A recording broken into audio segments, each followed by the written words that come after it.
지금 북한이 러시아에게 제공한 포탄이 절반 이상이 불량이라는 소식입니다.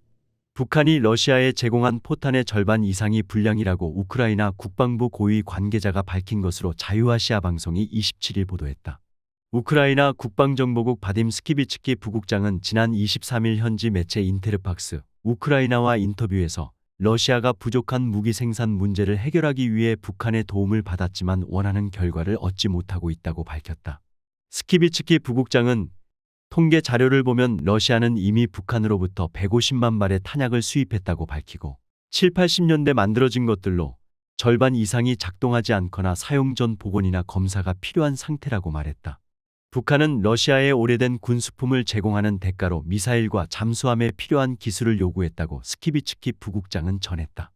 그는 또 북한은 핵무기 프로그램과 관련된 기술도 러시아에 요구하고 있다며 이는 이미 최고조에 달한 한반도 긴장을 더욱 증폭시킬 것이라고 말했다.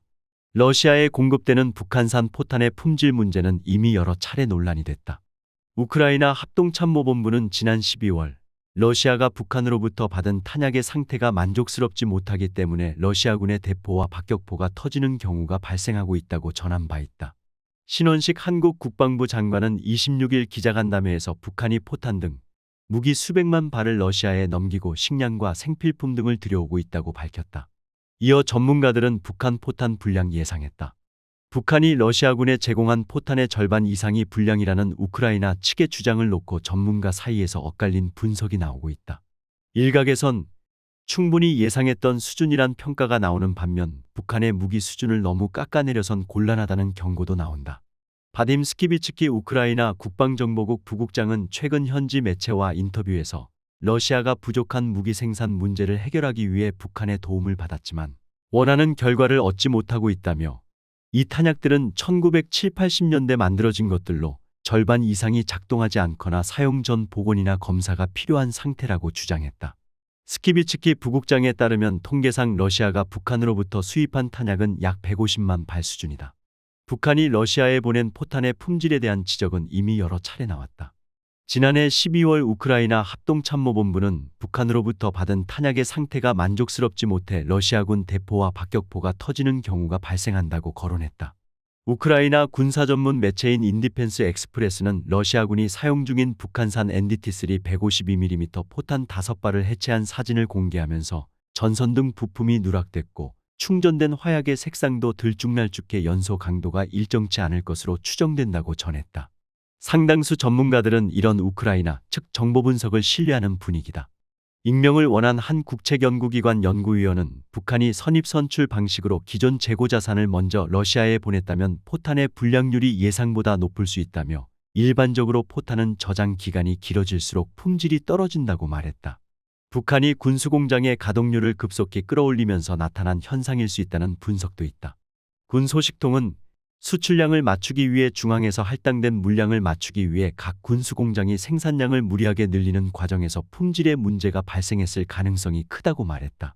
국제사회의 대북 제재와 코로나19로 인한 국경 봉쇄가 3년 넘게 이어져 내부 자원이 부족한 상황에서 러시아에 보낼 포탄을 무리하게 생산한 탓에 품질 저하를 불렀을 수 있다는 얘기다.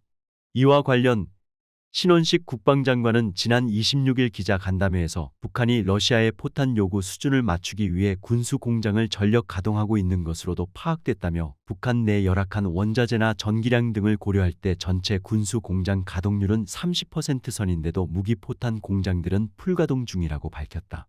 그렇다 해도 북한의 무기 생산 능력을 너무 깎아내려선 안 된다는 분석도 나온다. 북한군은 매년 각급 제대별로 대규모 포사격 훈련을 실시하는데 만약 포탄의 품질에 이상이 있다면 이미 수정했거나 관련 사례가 한미 정보자산에 포착됐을 것이란 이유에서다. 우크라이나 측에서 지속적으로 북한산 포탄의 품질 문제를 제기하는 것에 주목하는 전문가도 있다. 전직 군 관계자는 러시아군의 사기를 떨어뜨리면서 북한산 포탄의 사용을 주저하게 하려는 심리전의 일환일 수 있다고 말했다. 북러 간 협력이 군사, 외교 분야에서 경제문화, 교육농업, 정보산업, 정당 등 전방위로 확대되고 있다는 점도 이런 분석을 뒷받침한다. 이와 관련 신 장관은 북한이 러시아에 무기를 제공한 대가와 관련해 식량이 가장 큰 비중을 차지하고 있고 그 외 생필품들이 있을 수 있다며 무기 생산을 위한 소재 부품 등도 화물에 포함된 것으로 보인다고 말했다. 그러면서 러시아에서 북한으로 넘어간 게 북한에서 간 것보다 30%가 더 많다고 했다. 우리는 북러 군사 협력에 대한 중국의 태도를 예의주시할 필요가 있다. 중러 연합훈련에 북한을 참여시키자는 러시아의 제안에 대해 중국은 묵묵부답이다. 중국은 우크라이나 전쟁에서 러시아에 대한 무기 지원을 자제하고 있다. 중러 연대가 그토록 단단하다면 중국이 러시아에 살상 무기를 지원해야 하나 상황 관리가 우선이다. 중국은 21세기판 실크로드인 일대일로를 통해 영향력을 확대해 가고 있는 유라시아의 안보 환경이 러시아로 인해 요동치는 것을 원치 않는다. 북한에 대한 영향력이 러시아로 인해 약화하는 것 역시 받아들일 수 없다. 중국은 북중러대, 한미일 대결 구도는 한중 양국의 이익에 부합하지 않는다고 수차례 언급한 바 있다. 따라서 우리는 북러 관계가 금지선을 넘지 않도록 두 개의 삼각관계를 가동해야 한다. 하나는 한미일 안보 협력이고 다른 하나는 한중일 삼국 협력이다.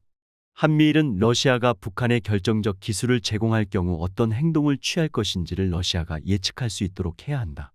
동시에 한일 양국은 중국과 긴밀히 협의해 한중일 정상회담을 조속히 개최해야 한다. 한중일 정상회담은 북러 밀착을 견제해야 하는 중국에도 기묘하다.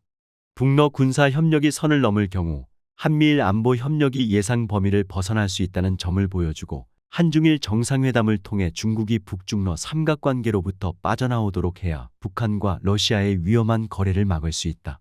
정성산TV 좋아요, 구독, 알림은 큰 힘이 됩니다. 후원해주시는 모든 분들께 가열차게 멸공.